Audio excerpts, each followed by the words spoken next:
नमस्कार। नमस्कार। आज हम भारतीय संविधान के कुछ बहुत ही बुनियादी लेकिन बेहद महत्वपूर्ण हिस्सों पर एक नजर डालेंगे। हाँ, बिल्कुल। हम बात करेंगे इसकी प्रस्तावना की, मतलब प्रियम्बल की, हाँ, फिर संविधान की अनुसूचियों पर, और ये भी देखेंगे कि भाई इसे बनाने में कहाँ-कहाँ से प्रेरणा ली गई। सही। कोशिश यही रहेगी कि इन थोड़ी जटिल लगने वाली चीजों को आसान भाषा में समझें, ताकि संविधान की जो मूल भावना है, उसका जो ढांचा है, वो स्पष्ट हो जाए। बिल्कुल। और ये समझना इसलिए भी जरूरी है क्योंकि ये सिर्फ कानूनी बातें नहीं है, ये हमारे देश के शासन प्रणाली की आत्मा है एक तरह से। सही। इनसे पता चलता है कि भारत आखिर चाहता क्या है, इसके मूल्य क्या है, नागरिकों के अधिकार, कर्तव्य सब इसी नींव पर टिके हैं। तो चलिए शुरुआत करते हैं प्रस्तावना से। इसे संविधान की कुंजी भी कहते हैं, आत्मा भी कहते हैं। हाँ हाँ। हाँ, इसकी कहानी शुरू होती है 13 दिसंबर 1946 से, जी। जब पंडित नेहरू ने वो उद्देश्य प्रस्ताव पेश किया था। उसी ने दिशा तय की थी। बिल्कुल, ऑब्जेक्टिव्स रेजोल्यूशन। और प्रस्तावना की पहली लाइन, हम भारत के लोग, कितनी शक्तिशाली है। बहुत ज्यादा, इन शब्दों का वजन बहुत गहरा है। हम भारत के लोग, ये सिर्फ कहने की बात नहीं है, ये एक ऐलान है कि संविधान का जो असली स्रोत है वो भारत की जनता है। हाँ, कोई बाहरी ताकत नहीं। ना कोई बाहरी ताकत, ना कोई राजा। जनता ने ही इसे बनाया, अपनाया और खुद को सौंपा है। ये लोकतंत्र की, जिसे कहते हैं ना, बुनियाद है। और इसी बुनियाद पर खड़े हैं अगले शब्द, संपूर्ण प्रभुत्व संपन्न, मतलब सॉवरेन। इसका क्या मतलब हुआ व्यवहारिक तौर पर? इसका सीधा सा मतलब है कि भारत अपने फैसले लेने में पूरी तरह से आजाद है। चाहे वो देश के अंदर के फैसले हों, जैसे कोई कानून बनाना है, या फिर बाहरी मामले हों, जैसे किसी देश से दोस्ती करनी है, संधि करनी है या नहीं करनी है।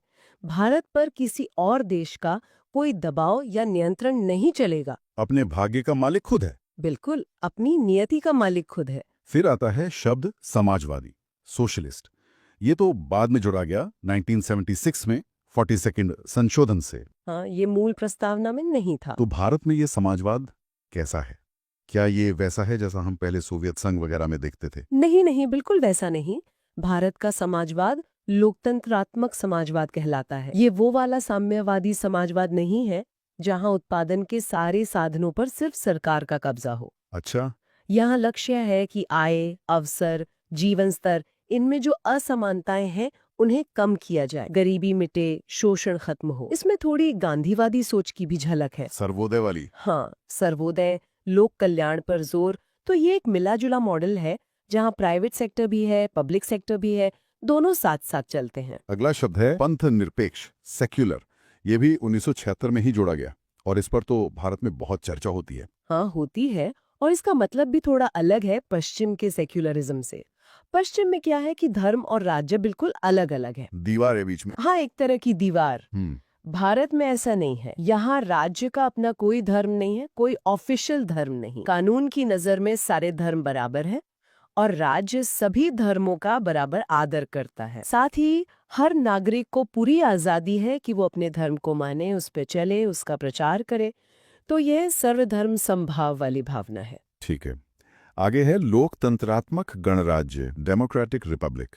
इसमें दो शब्द हैं। हाँ, लोकतंत्र यानी लोगों का शासन। हाँ। अब ये दो तरह का हो सकता है। एक होता है डायरेक्ट डेमोक्रेसी, प्रत्यक्ष लोकतंत्र। स्विट्जरलैंड जैसा। हाँ, जैसे स्विट्जरलैंड के कुछ हिस्सों में है जहाँ लोग सीधे कानून बनाने या फैसले लेने में भाग लेते हैं, लेकिन ये छोटी जगहों पर ही चल पाता है। जहां आबादी कम हो। बिल्कुल, भारत जैसे विशाल देश में ये मुमकिन नहीं। इसलिए हमारे यहाँ है अप्रत्यक्ष लोकतंत्र, यानी रिप्रेजेंटेटिव डेमोक्रेसी। हाँ, हम अपने प्रतिनिधि चुनते हैं, सांसद, विधायक, और वो हमारी तरफ से सरकार चलाते हैं, कानून बनाते हैं। एकदम सही। और दूसरा हिस्सा है गणराज्य यानी रिपब्लिक। इसका मतलब है कि देश का जो मुखिया है, हेड ऑफ स्टेट, वो खानदानी नहीं होगा बल्कि चुना हुआ होगा। जैसे ब्रिटेन में राजा या रानी होते हैं, वो पद विरासत में मिलता है। हाँ, वहाँ वंशानुगत है। भारत में राष्ट्रपति होते हैं जो चुने जाते हैं, भले ही चुनाव अप्रत्यक्ष हो।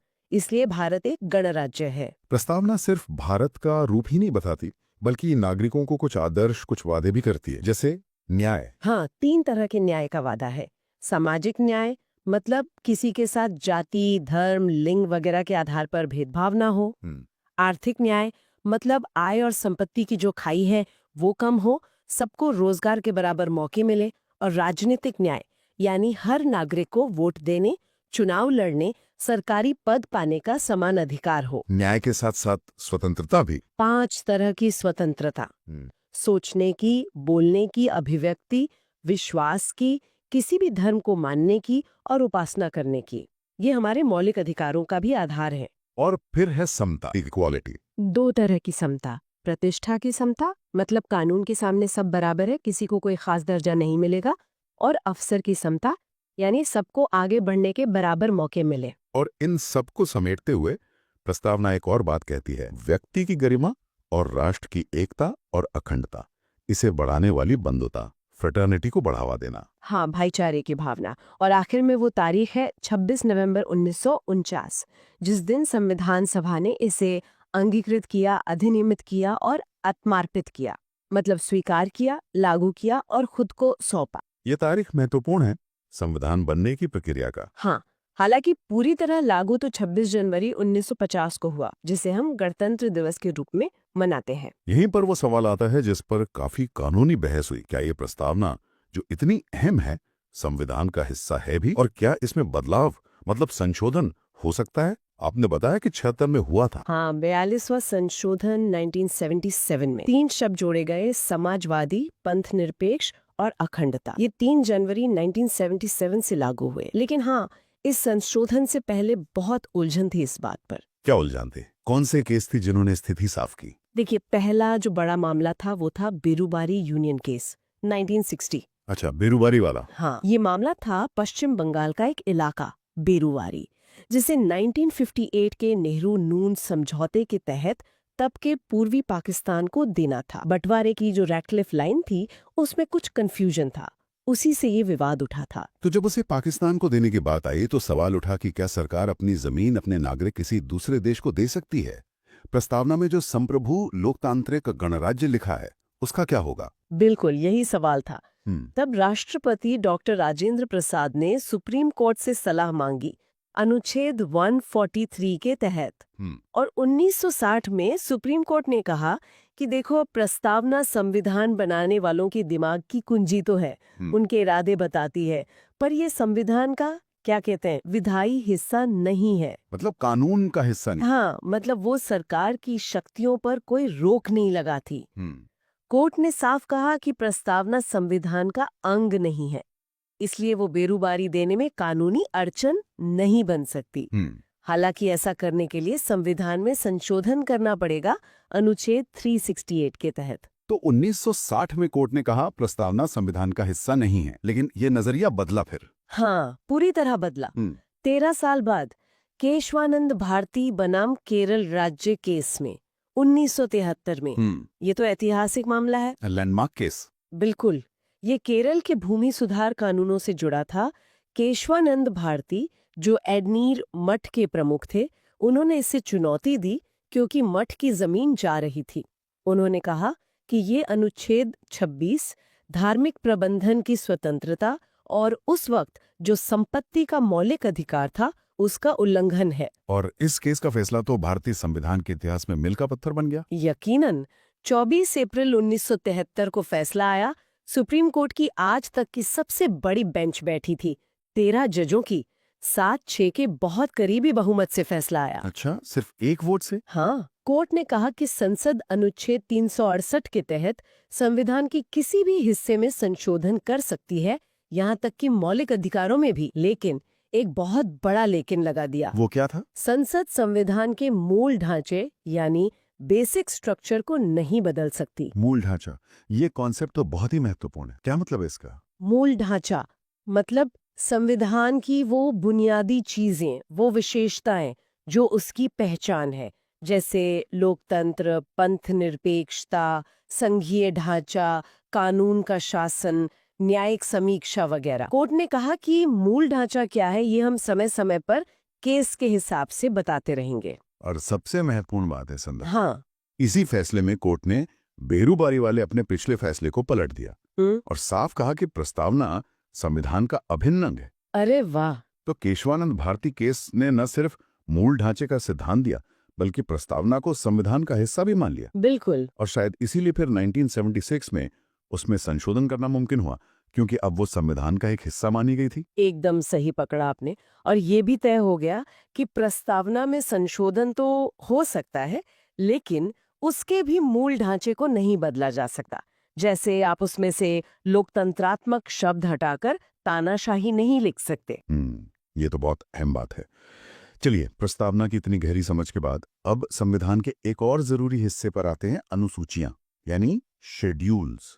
ये क्या होती हैं और क्यों हैं? अनुसूचियां आप समझ लीजिए संविधान के आखिर में जुड़ी हुई लिस्ट या टेबल जैसी हैं। ये संविधान के कुछ आर्टिकल्स को और ज्यादा डिटेल या स्पष्टता देती हैं। अच्छा, जैसे आर्टिकल में छोटी सी बात कही हो और लिस्ट में पूरी जानकारी। हाँ, कुछ वैसा ही। जैसे किसी आर्टिकल में सिर्फ इशारा हो और अनुसूची में उसकी पूरी लिस्ट या बारीक बातें दी गई हों। जब संविधान बना था तब 8 अनुसूचियां थीं, पर अब जरूरत के हिसाब से संशोधन करके 4 और जोड़ी लें तो कुल 12 हो गई हैं। ठीक है, तो पहली 8 को जल्दी से देख लेते हैं। पहली अनुसूची। इसमें भारत के सभी राज्यों और केंद्र शासित प्रदेशों के नाम है और उनका कितना इलाका है वो बताया गया है। दूसरी अनुसूची। इसमें बड़े बड़े संवैधानिक पदों पर बैठे लोगों जैसे राष्ट्रपति, राज्यपाल, स्पीकर, जज, सीएजी वगैरह के वेतन, भत्ते, पेंशन, इन सब का जिक्र है। तीसरी अनुसूची। इसमें इन्हीं पदाधिकारियों, साथ में सांसदों, विधायकों, मंत्रियों, चुनाव के उम्मीदवारों द्वारा ली जाने वाली शपथ, ओथ या प्रतिज्ञान का फॉर्मेट दिया गया है। चौथी अनुसूची। इसमें बताया गया है कि किस राज्य या केंद्र शासित प्रदेश से राज्यसभा में कितनी सीटें होंगी। सीटों का बंटवारा है। पांचवी अनुसूची। ये थोड़ी खास है। ये असम, मेघालय, त्रिपुरा और मिजोरम को छोड़कर बाकी राज्यों के जो अनुसूचित क्षेत्र हैं और अनुसूचित जनजातियां हैं, उनके प्रशासन और नियंत्रण के बारे में है। और छठी अनुसूची। ये फिर उन्हीं 4 राज्यों के लिए है जिन्हें 5वीं में छोड़ा था, असम, मेघालय, त्रिपुरा और मिजोरम। इन राज्यों के जनजातीय क्षेत्रों के प्रशासन के लिए इसमें अलग से व्यवस्था है, जैसे स्वायत्त जिला परिषदें बनाना। सातवीं अनुसूची। ये तो बहुत सुनी है, शक्तियों के बंटवारे वाली। हाँ, ये बहुत महत्वपूर्ण है। ये केंद्र और राज्यों के बीच कानून बनाने की शक्तियों का बंटवारा करती है। इसमें 3 लिस्ट हैं: संघ सूची यूनियन लिस्ट, राज्य सूची स्टेट लिस्ट और समवर्ती सूची कंकरेंट लिस्ट। संघ सूची पर सिर्फ केंद्र कानून बनाएगा। हाँ, जैसे रक्षा, विदेश मामले, रेल, बैंक। राज्य सूची पर सामान्य तौर पर राज्य बनाते हैं, पुलिस, खेती, सेहत। और समवर्ती सूची पर दोनों बना सकते हैं, जैसे शिक्षा, जंगल, शादी। और अगर दोनों ने बना दिया और झगड़ा हो गया तो केंद्र का कानून मान्य होगा। ठीक है। और आठवीं अनुसूची। इसमें संविधान द्वारा मान्यता प्राप्त भाषाएं हैं। जब संविधान बना था तब 14 भाषाएं थीं इसमें। अब बढ़ते बढ़ते 22 हो गई हैं। सिंधी, कोंकणी, मणिपुरी, नेपाली, बोडो, डोगरी, मैथिली, संथाली, ये सब बाद में जोड़ी गईं। ये तो हुई मूल 8 अनुसूचियां। अब वो 4 जो बाद में जोड़ी गई वो भी बहुत अहम लगती हैं। 9वीं अनुसूची से शुरू करते हैं। ये तो पहले ही संशोधन में आ गई थी 1951 में। हाँ, बिल्कुल। इसका खास मकसद था जमींदारी खत्म करने वाले और भूमि सुधार वाले कानूनों को अदालती जांच से बचाना। मतलब जुडिशियल रिव्यू से इम्यून करना। हाँ, सरकार को लग रहा था कि ये जो बड़े सामाजिक आर्थिक बदलाव वाले कानून हैं, कहीं कोर्ट इन्हें रद्द न कर दे। तो ऐसे कानूनों को इस 9वीं अनुसूची में डाल दिया जाता था, ये सोचकर कि अब कोर्ट इनमें दखल नहीं दे पाएगी। लेकिन क्या आज भी ऐसा है कि जो कानून 9वीं अनुसूची में चला गया वो कोर्ट की नजर से बिल्कुल बाहर है? नहीं, अब वो स्थिति नहीं रही। केशवानंद भारती केस के बाद, जिसकी तारीख थी 24 अप्रैल 1973। बिल्कुल उस तारीख के बाद 2007 में एक और केस आया, IR कोएल्हो बनाम तमिलनाडु राज्य। उसमें सुप्रीम कोर्ट ने साफ कर दिया कि 24 अप्रैल 1973 के बाद अगर कोई कानून 9वीं अनुसूची में डाला गया है और वो मौलिक अधिकारों या संविधान के मूल ढांचे का उल्लंघन करता है, तो कोर्ट उसकी जांच कर सकती है। अच्छा, तो अब ये कोई लोहे का दरवाजा नहीं रहा? नहीं, अब वो सुरक्षा कवच वैसा नहीं रहा जैसा पहले समझा जाता था। एक संतुलन बनाने की कोशिश है। ठीक है। 10वीं अनुसूची। 10वीं अनुसूची आई 52वें संशोधन से 1985 में। इसे हम आमतौर पर दल बदल विरोधी कानून एंटी डिफेक्शन लॉ के नाम से जानते हैं। आया राम गया राम वाला मामला रोकने के लिए। हाँ बिल्कुल, विधायक सांसद चुनाव जीतने के बाद पार्टी न बदलने या अगर बदलें तो किन शर्तों पर, ये सब इसमें है, क्योंकि दल बदल से सरकारें बहुत अस्थिर हो रही थीं। और आखिरी दो, 11वीं और 12वीं अनुसूची। ये तो पंचायतों और नगर पालिकाओं से जुड़ी हैं। एकदम सही। ये दोनों 1992 में आई। 11वीं अनुसूची 73वें संशोधन से जुड़ी है और ये पंचायतों यानी गांव की लोकल बॉडीज की शक्तियों, उनके अधिकार और जिम्मेदारियों के बारे में है। इसमें 29 विषय हैं जिन पर पंचायतें काम कर सकती हैं। जैसे सड़कें, पानी, सफाई वगैरह। हाँ, वो सब। और 12वीं अनुसूची 74वें संशोधन से आई और ये नगर पालिकाओं यानी शहरों की लोकल बॉडीज की शक्तियों, अधिकार और जिम्मेदारियों से संबंधित है। इसमें 18 विषय है। तो ये दोनों संशोधन एक तरह से लोकतंत्र को बिल्कुल जमीनी स्तर तक ले गए। हाँ, स्थानीय स्वशासन को संवैधानिक दर्जा मिला इनसे। ये बहुत बड़े कदम थे। तो ये अनुसूचियां वाकई संविधान के प्रावधानों को एक तरह से एक्शन में लाने में मदद करती हैं। अब अंत में एक और बहुत दिलचस्प बात, हमारे संविधान के स्रोत। कहते हैं कि इसे बनाने वालों ने दुनिया भर के संविधानों को खंगाला था। हाँ, ये बात बिल्कुल सच है। डॉक्टर अंबेडकर ने खुद कहा था कि हमने दुनिया के लगभग सभी जाने माने संविधानों को छानने के बाद इसे बनाया है। लेकिन ये नकल नहीं थी, ये समझना जरूरी है। उधार लेना नहीं था। उधार लेना नहीं, बल्कि दुनिया भर में जो अच्छी चीजें थीं, जो बेस्ट प्रैक्टिसेस थीं, उन्हें लेना और फिर उन्हें भारत की जरूरत, भारत के हालात, यहाँ की मिट्टी के हिसाब से ढालना। ये एक तरह का क्रिएटिव काम था, सिर्फ कॉपी पेस्ट नहीं। चलिए कुछ बड़े उदाहरण देखते हैं। ब्रिटेन, जिसने हम पर इतने साल राज किया, उसके संविधान से हमने क्या क्या लिया? ब्रिटेन से तो हमने सबसे मुख्य चीज ली संसदीय शासन प्रणाली यानी पार्लियामेंट्री सिस्टम, जहां सरकार, कार्यपालिका, संसद विधायिका के प्रति जवाबदेह होती है। प्रधानमंत्री और कैबिनेट वाला सिस्टम। हाँ, फिर कानून का शासन, रूल ऑफ लॉ, कानून बनाने की प्रक्रिया, लेजिस्लेटिव प्रोसीजर, एकल नागरिकता, सिंगल सिटीजनशिप मतलब पूरे देश की एक ही नागरिकता, राज्यों की अलग नहीं, कैबिनेट सिस्टम, सांसदों के विशेषाधिकार और 2 सदन वाली संसद, लोकसभा और राज्यसभा, ये सब ब्रिटेन से प्रेरित हैं। यहाँ तक कि राष्ट्रपति का सिर्फ नाम का प्रमुख होना। हाँ, वो भी कुछ कुछ ब्रिटिश राजा रानी की तरह है, हालांकि हमारे राष्ट्रपति चुने जाते हैं। और अमेरिका, दुनिया का सबसे पुराना लिखित संविधान। अमेरिका से हमने बहुत ही कीमती चीज ली, मौलिक अधिकार, फंडामेंटल राइट्स का पूरा कॉन्सेप्ट, साथ ही न्यायपालिका की स्वतंत्रता, जुडिशियल रिव्यू का सिद्धांत। यानी कोर्ट की वो ताकत जिससे वो कानूनों को जांच सकती है। बिल्कुल, ये अमेरिकी संविधान की देन है। फिर राष्ट्रपति पर महाभियोग चलाने का तरीका, सुप्रीम कोर्ट और हाई कोर्ट के जजों को हटाने की प्रक्रिया और उपराष्ट्रपति का पद, ये सब अमेरिका से प्रेरित है।